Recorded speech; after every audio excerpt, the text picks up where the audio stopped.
예수님 믿는 것은 저는 늘 그런 생각을 해요. 예수님 믿어서 구원받아 천국 가는 것이 이 세상의 그 어떤 것하고도 비할 수 없는 기쁨과 감사와 행복이지만, 사실은 우리가 천국은 나중에 죽어서 가는 것이고, 또 우리가 살아있을 때 주님 오시면 주님 만나 들려 올리게 되겠죠. 그런데 이 땅을 사는 동안에도 우리가 예수님을 믿는다는 것이 얼마나 멋지고 아름답고 행복한가 하는 것들을 시간 순간 느끼게 됩니다. 우리 찬양대 찬양하시는 그 모습들, 또 그 곡조들 이렇게 따라가면서 참 멋있는 사람들이다, 참 멋있는 사람들이다. 이분들은 뭔 복이 있어서 예수 믿어서 이 자리에 이렇게 하고 있을까, 그런 생각을 해봤어요. 사실은 우리가 그 실감 못하고 이렇게 하루하루 지나가는데 정말 우리 예수님 믿기를 정말 잘한 것 같아요. 우리 힘으로는 이렇게 못하는데 하나님이 강권적으로 나를 그냥 이 자리에 불러주시고 앉혀주시고, 너는 구원의 백성이니 이렇게 아름답고 행복하게 살거라, 그러신 것 같아요. 목사는 좀, 제가 늘 드리는 말씀이지만 좀 더 유리하겠죠, 여러분들보다. 그런데 우리 성도님들은 이 땅에서의 고군분투하는 삶을 사시면서 믿음을 지킨다는 것, 어떤 의미에서는 목회자와는 또 다른 결기로 훌륭하고 위대한 그런 믿음의 사람들입니다. 너무 감사하고 감사를 드립니다. 오늘은 2024년 마지막 주일, 또 마지막 주일 밤 예배입니다. 오늘은 졸업 예배로 드리는데요, 사실 지금 우리가 살아가는 이 시대의 어떤 모습을 보는 것과 같은 그런 장면이 지금 이사야서 본문에 담겨져 있는 것입니다. 시대적으로 보면은 BC 690년쯤 됩니다. 이 오늘 본문의 배경이 되는 그 시대가. 그러면 우리들이 어느 정도 짐작을 해요. BC는 시간이 계속 연도가 줄어드니까 722년에 북왕국 이스라엘이 멸망해 버렸어요. 잔인하게, 고통스럽게. 그리고 남왕국 유다 또한 범죄 일로에 있기 때문에 남왕국 유다도 점점 기울어져 갑니다. 나중에 남왕국 유다도 멸망해서 바벨론에 포로 잡혀가니까 지금 사실 하나님의 택한 이스라엘 백성의 모습치고는 너무 초라하고 너무 비참하고 너무 고통스러운 그런 시간을 지내는 것이죠. 어떤 의미에서는 지금 아수르라든지 바벨론이라든지 그런 주변의 그 잔인한 제국주의, 그 열강의 틈 속에서 사실 세계 지도를 놓고 보아도 이 팔레스타인 지역, 가나안 땅이죠, 이 이스라엘 땅은 그렇게 넓은 나라가 아니잖아요. 우리 전라남북도 합한 정도, 강원도 정도, 이제 그런 정도 되는 땅이기 때문에. 그런데 이제 그런 상황에서 이 이스라엘 백성들에게 주어져 있는 기본적인 정서는 그들이 체념하고 또 절망 가운데 있는 거예요. 여러분, 사람이 어느 정도 단계에서는 발버둥도 쳐보고 애도 써보고 수고도 하고 희망도 붙잡습니다. 그런데 이렇게 아수르, 바벨론 이런 정도의 엄청난 태풍이 몰아치면 아무것도 할 수 없는 상황이 되는 거죠. 이스라엘 백성들은 사실 그동안 어려움이 없었던 것은 아니에요. 어려움이 없었던 것은 아니지만 그때마다 그들은 누구를 의지하고 붙잡았습니까? 하나님을 의지하고 붙잡았어요. 그때마다. 그러면 하나님께서는 그런 이스라엘 백성들을 전쟁에 나가서도 이기게 해주시고 가뭄 중에서도 살게 해주시고 어떤 그 우상의 위협이 와도 그래도 견고하게 맑은 물 흐르는 하나님의 백성을 그루터기로 남겨주셨단 말이에요. 그런데 이런 정도 상황이 되면 사람이 이제 완전히 땅바닥에 내려앉는 거죠. 체념하고 절망할 그런 상황이 되면 무엇을 의심하게 될까요?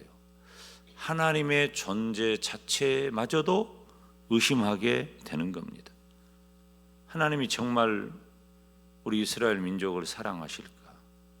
이스라엘 백성들처럼 그 하나님을 향한 또 하나님에 대한 그 선민의식이 그렇게 강하고 투철한 민족이 없는데 그들이 너무 힘드니까 하나님의 사랑을 의심하는 거예요.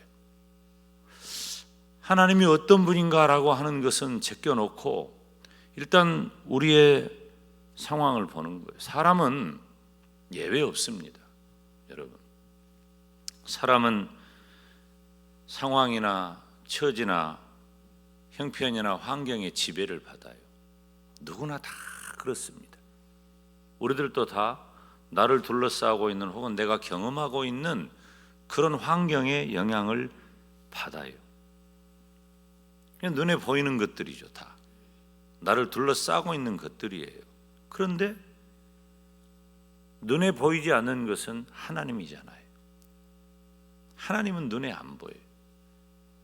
그래서 하나님에 대해서 우리가 가시적으로 논리적으로 과학적으로 뭐 어떻게 하나님 그분에 대해서 이렇다라고 내가 변증할 만한 그런 객관적인 데이터가 현실적으로는 어렵단 말이에요. 그래서 제가 앞서도 언급했지만 이스라엘 백성들이 과거에 하나님이 어떤 분인가를 충분히 경험을 했어요. 안 한 게 아니야. 하나님이 어떤 분이냐라고 하면 이스라엘 백성들은 다 말해요. 말할 수 있어요. 그런데 그 경험보다도 지금 이스라엘 백성들의 형편이 더 크고 더 무서운 거예요. 우리는 깜짝깜짝 놀래잖아요. 갑자기 나에게 다가오는 그 무섭고 힘들고 어려운 그런 환경의 지배를 받으면 깜짝 놀래요. 그 영향을 받기 때문이죠. 사랑하는 여러분, 지금 우리는 힘들고 어려운 상황에서 한 해를 보내고 또 새해를 맞이하게 되었습니다. 그런데 우리가 잊지 말아야 할 것이 하나 있는 거죠. 이스라엘 백성들의 역사 속에서 지금 이스라엘 백성들이 기억해야 할 게 뭐냐면 하나님은 애굽에서 너희 민족을 구원해 주지 않았느냐. 이건 다 아는 얘기예요. 역사 속에서 경험적으로 하나님께서 애굽 땅에서 너희를 구원해 주셨다면 장차 바벨론으로부터도 너희를 구원해 주실 것이다 라는 거죠. 이것이 바로 하나님에 대한 경험적 확신인 것입니다. 이스라엘 백성들은 과거 애굽에서 하나님의 구원의 은혜를 입었습니다. 그래서 이 성경 41장, 42장, 43장 다 읽어보면 말도 안 되는 얘기가 등장을 하잖아요. 홍해를 갈라서 마른 땅처럼 건너게 하셨다. 여러분, 이런 표현 하나는 상상도 못할 일인 거예요. 어마어마한 기적이 현실이 된 거죠. 그 경험을 누가 했어요? 이스라엘 백성이 실제로 한 거예요. 실제로 이스라엘 백성들이 홍해를 갈라서 마른 땅이 되게 하신 그 하나님의 은혜로 홍해 바다를 걷는 겁니다. 여러분, 지금 이 홍해 바다를 걷는다는 것이 우리가 상상이 가지 않죠. 이 세계 물류를 지금은 항공도 항공으로도 물류를 많이 운반을 하지만은 과거나 지금이나 물류를 이렇게 운반하는 가장 중요하고 효율적인 수단은 선박입니다. 그러니까 전도서 11장에 물 위에 내 식물을 던지라, 물 위에 내 떡을 던지라라고 하는 것은 해상 무역을 의미하는 그런 면도 있는 거예요. 근데 해상 무역은 어려워요.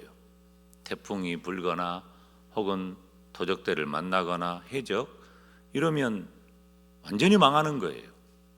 그런데 저 지중해를 건너서 스페인, 포르투갈, 유럽 이쪽에 이스라엘 이스라엘 요파 항구에서 배를 띄워 가지고 이스라엘의 물건을 가지고 가서 그곳에 가서 팔고 그 판 값으로 그 지역의 특산물을 사 가지고 돌아오면 어떻게 될까요? 대박이 나는 겁니다.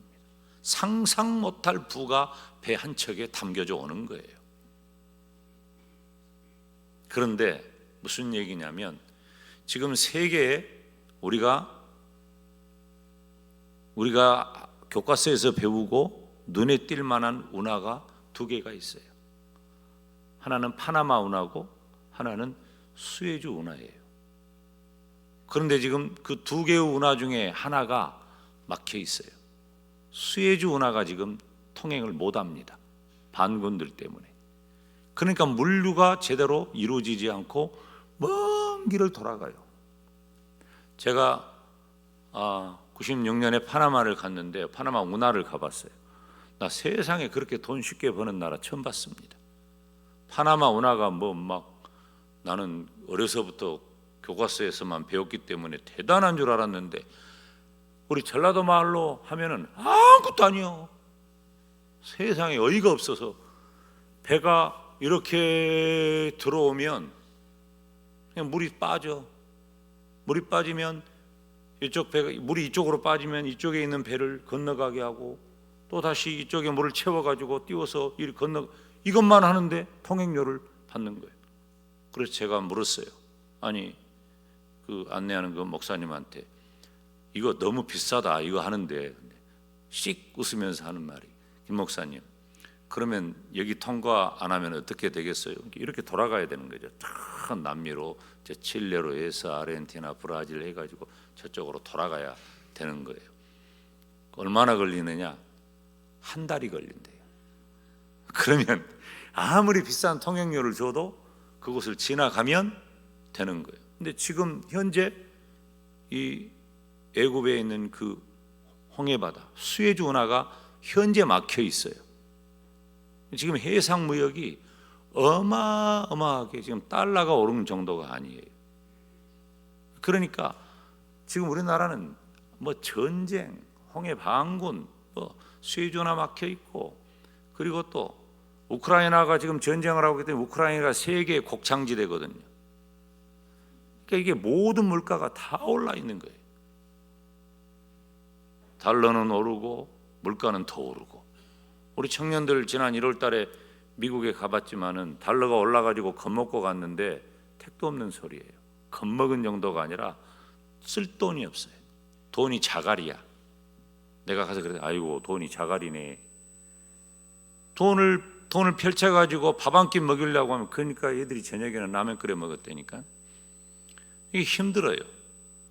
지금 무슨 얘기를 하려고 하는 거 아니? 지금 온 세상이 이렇게 힘든데 지금 홍해바다 그것 하나를 뚫지 못해가지고 세계 경제가 동맥경화가 와 있어요. 지금 그것 하나만 뚫어도 엄청난 활로가 생길 겁니다. 못해요 지금도 누가 그것을. 그런데 하나님이 수백만의 이스라엘 백성들을 그 홍해바다를 가르시고 마른 땅이 되게 하셔서 건너게 하셨단 말이에요. 할렐루야. 여러분 홍해를 앞둔 이스라엘 백성들이 어땠는 줄 아십니까? 바로 원망하고 불평했습니다. 우리를 여기까지 끌고 와서 여기서 죽이려고 데리고 왔냐고 하는 사람들이 이스라엘 사람들이에요. 그런 이스라엘 백성들을 홍해를 건너게 하신 분이 하나님이십니다. 우리는 지금 하나님을 기억해야 돼요. 하나님을 기억하시기를 바랍니다. 나를 둘러싸고 있는 상황에서 내가 잊어버리고 있는, 내 현실 속에서 멀어져 있는 그 하나님을 손을 내밀어 붙잡으시기를 바랍니다.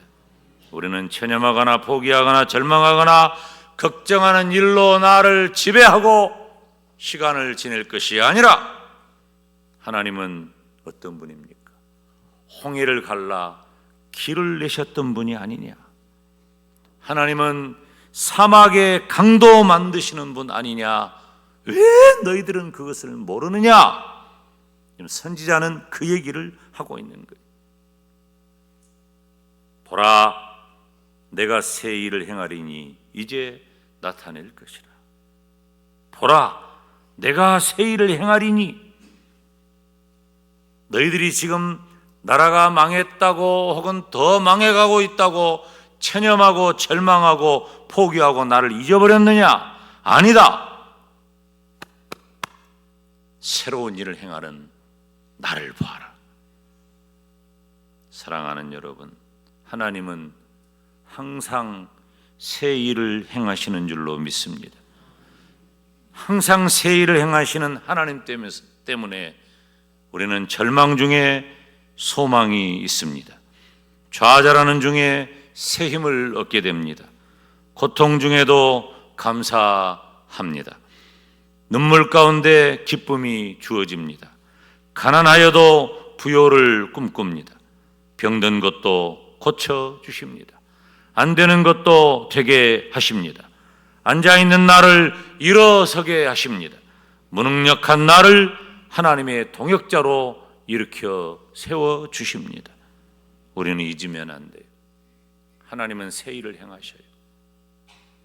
2024년 우리가 절망스럽고 고통스럽다고 힘들다고 그렇게 여겨지는 한 해가 저물어 간다고, 그것보다 더 어둡고 힘든 전망이 기다리고 있는 25년이 와도 아무런 희망이 없어. 지금 이 나라 모습을 볼 때 우리가 무엇으로 소망을 삼겠어요? 객관적인 여건과 상황과 환경 속에 도대체 우리에게 소망을 주는 것이 어디 있습니까? 그렇지만 잊지 말아야 돼요. 하나님은 새 일을 행하실 줄로 믿습니다. 이제 오늘 본문의 말씀을 보면 하나님이 구원하시고 또 하나님이 심판하시는 일이 하나님의 급박한 행동으로 드러납니다. 그것을 어떻게 표현하냐면은 싹이 튼다고 표현. 솟아난다는 거예요. 봄이 되면 싹이 트는 것은 너무나 당연한 일 아닙니까? 이미 이루어진 것과 같아요. 봄이 되면 다 알아요. 우리는 봄 되면 지금 죽어 있는 것 같은 그 나무에서 순이 돋아나고 싹이 돋아나고, 이건 의심하지 않습니다. 보라, 내가 새 일을 행하리니 너희가 무너져 있느냐? 내가 너희를 새롭게 할 것이다. 이제 나타낸다는 말은 바로 솟아난다, 싹이 튼다, 올라온다, 그런 의미예요. 다 죽은 것 같죠? 봄 되면 저 나무에 제 아내가 좋아하는 연초록 기파리가 싹 퍼져 올라올 거예요.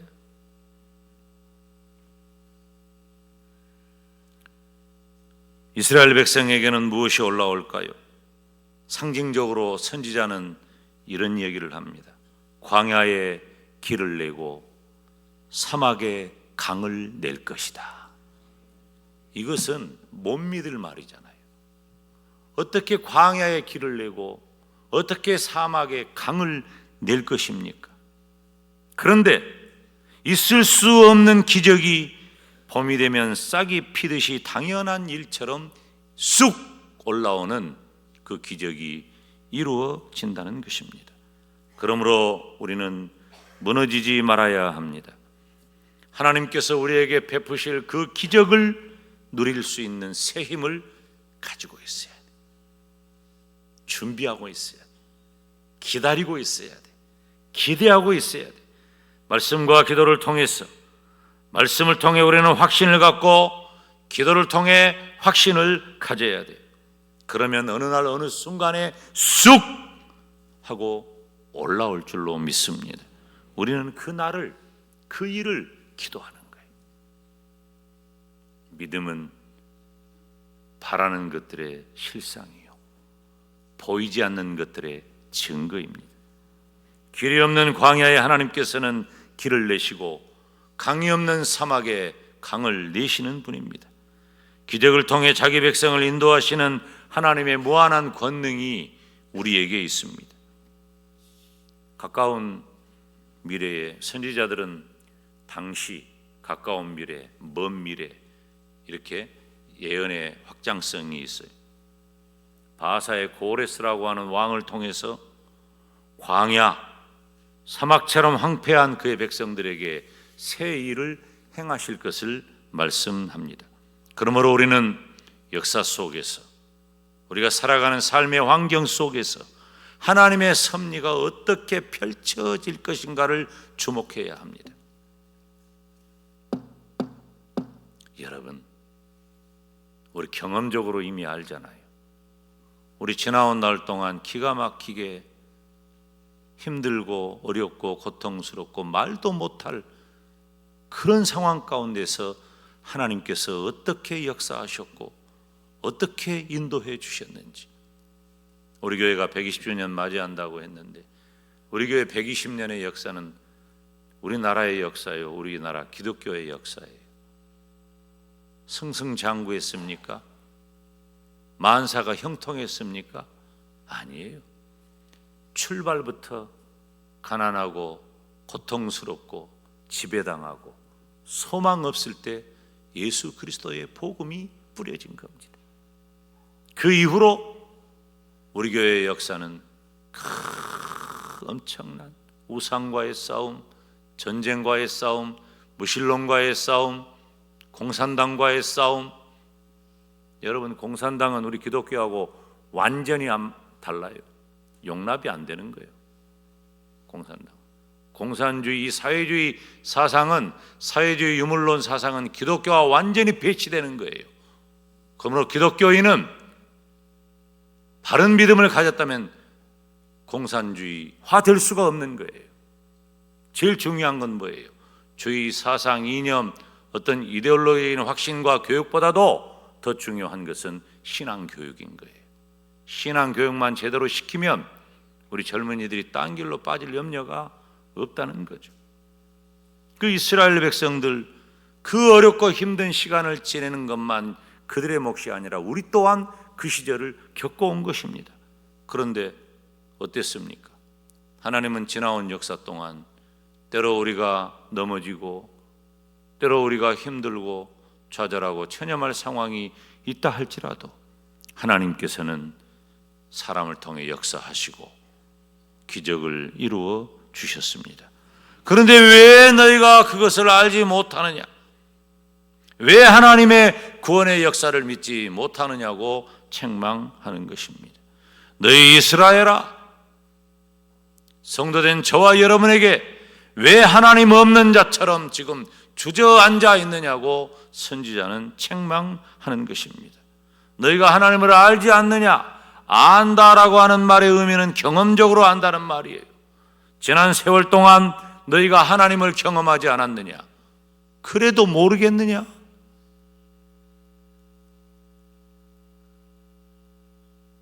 여러분, 우리가 지난 세월 동안 하나님을 경험하지 않았습니까? 그래도 모르겠습니까? 우리가 모르니 하나님께서 손에 쥐어준 적이 한두 번입니까? 내 입에 밥을 떠 넣어준 적이 한두 번입니까? 그런 엄청난 경험 속에 우리의 인생이 여기까지 왔는데 그래도 모르겠느냐? 말씀하시는 거예요.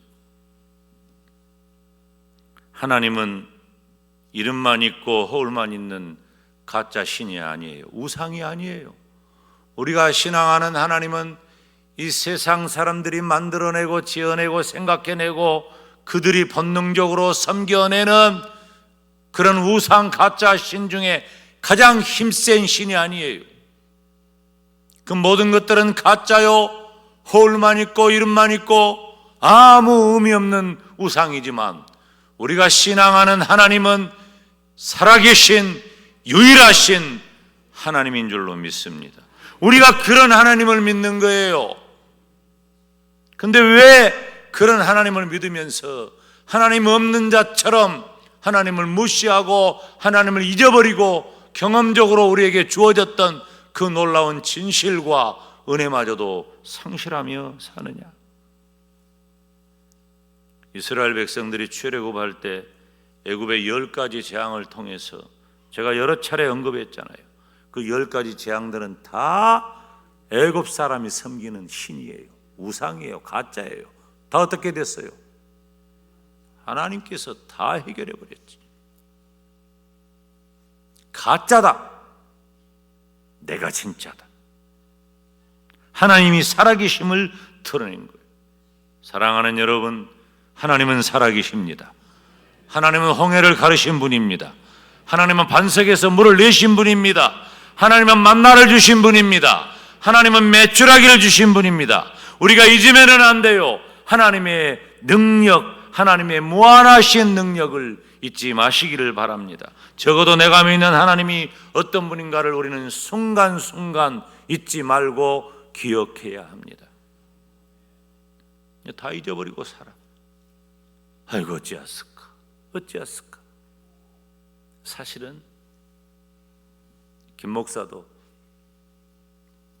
부끄럽고 죄송한 이야기지만 저도 어찌했을까 할 때 많아요. 나라 돌아가는 꼴을 봐도 그렇고 주변의 환경을 봐도 그렇고 불신자들을 봐도 그렇고 예수 믿는 사람들을 보면 더 그렇고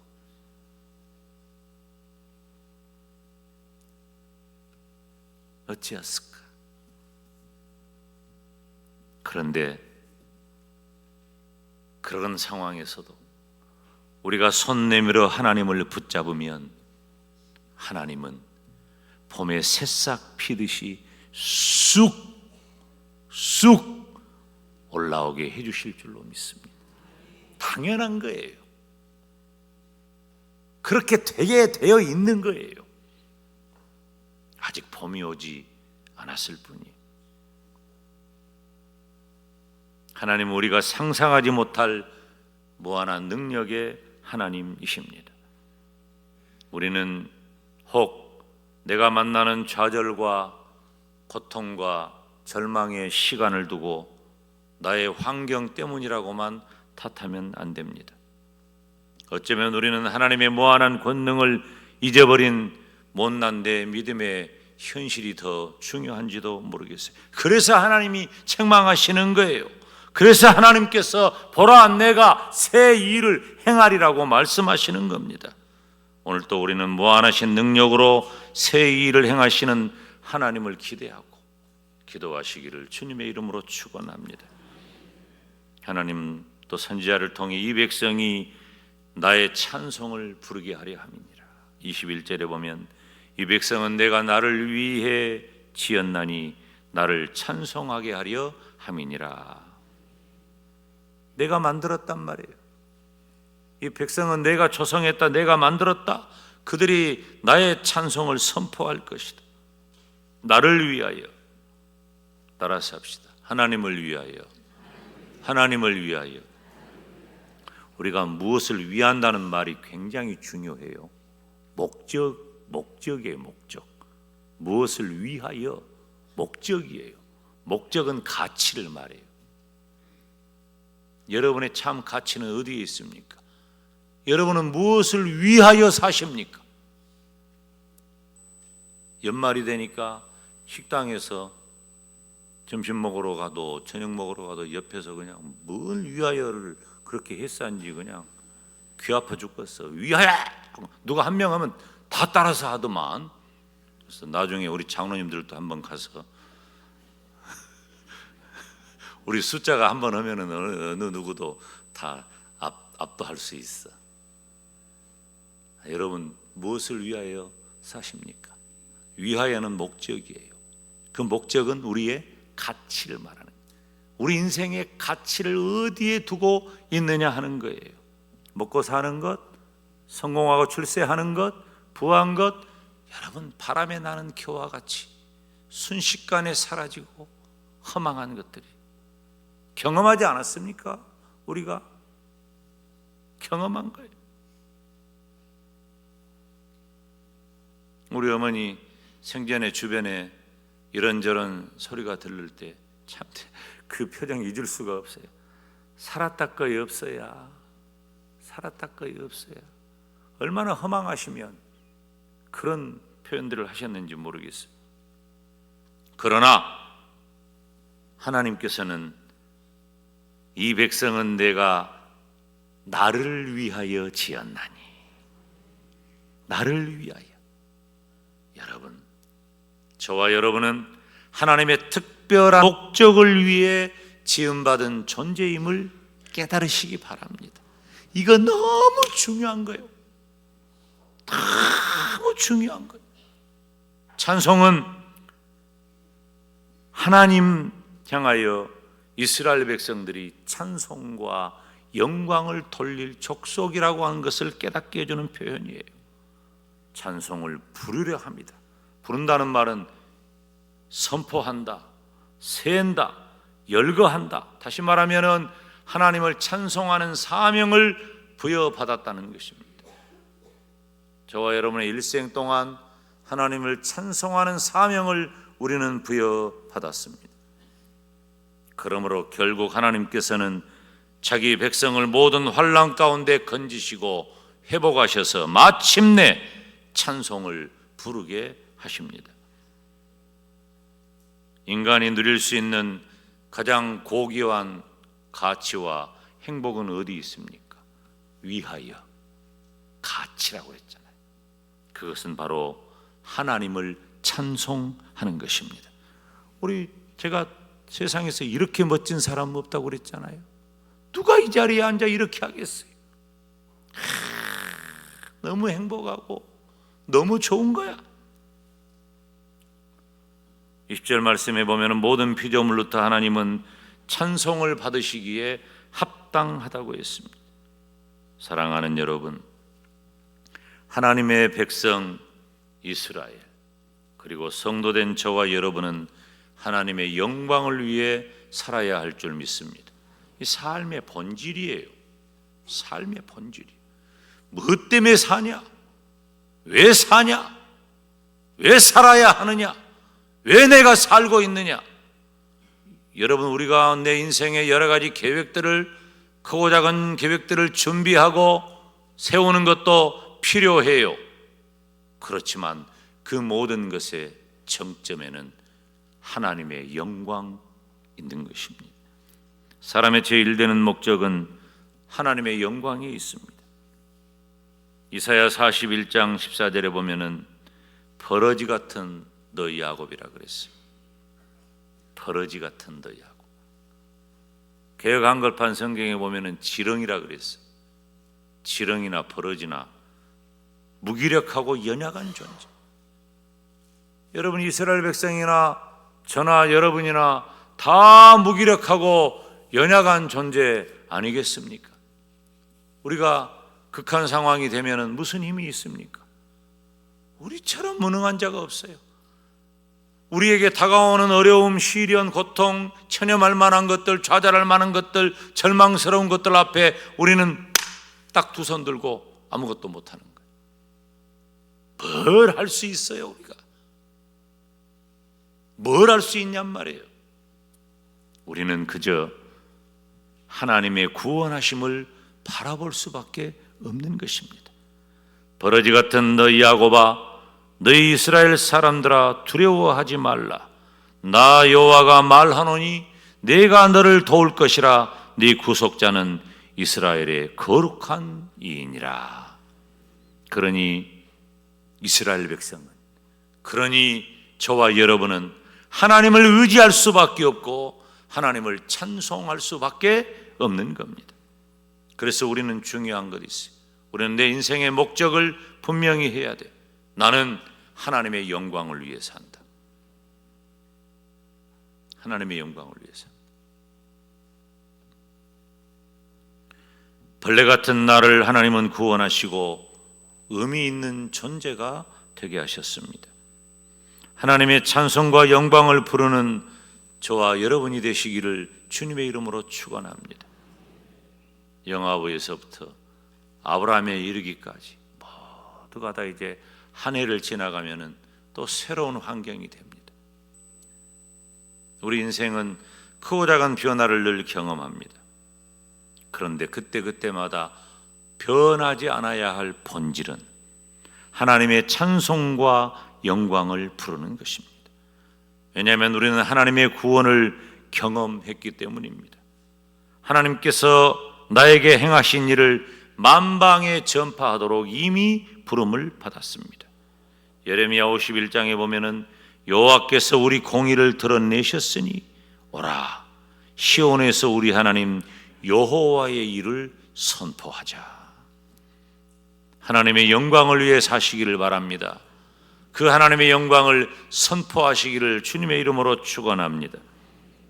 사랑하는 여러분, 버러지 같은 야곱, 버러지 같은 나, 예수님을 믿고 구원받아 천국 가는 것 얼마나 큰 은혜와 기적과 축복입니까?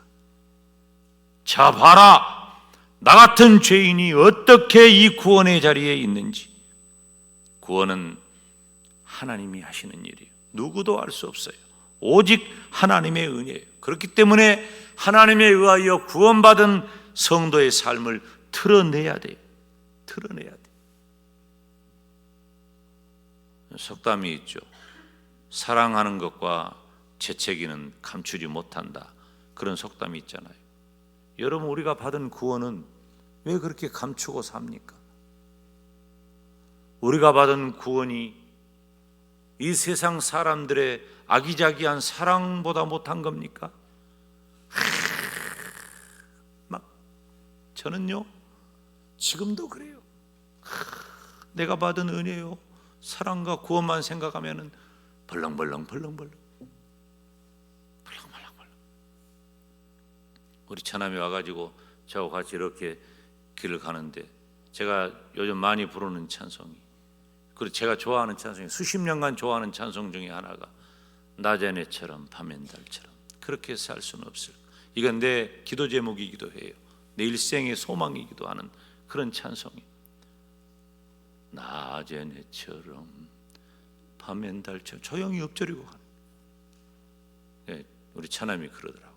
확실히 매형이 김다연이 노래를 많이 듣는 것 같다고. 어떻게 찬송도 트로트로 부르냐고 그런 얘기를. 여러분 어떻습니까? 저는 근데요 너무너무 감사하고 좋은 거예요. 너무너무 감사하고 좋은 거예요. 바꿀 것이 없어요. 이거다고. 우리 인생은 하루 앞을 모릅니다. 경험적으로 다 알잖아요. 우리가 받은 구원보다 더 큰 것이 어디 있습니까? 감추지 말아요. 우리는 감출 수 없는 구원의 은혜와 축복이 삶을 통해 드러내야 돼. 드러내야 돼요. 식당에 가서 밥 먹을 때도 진짜 식사기도 정확하게 하고 밥 먹고, 예수 안 믿는 사람들 틈바에서 이렇게 하고 밥 먹지 말고.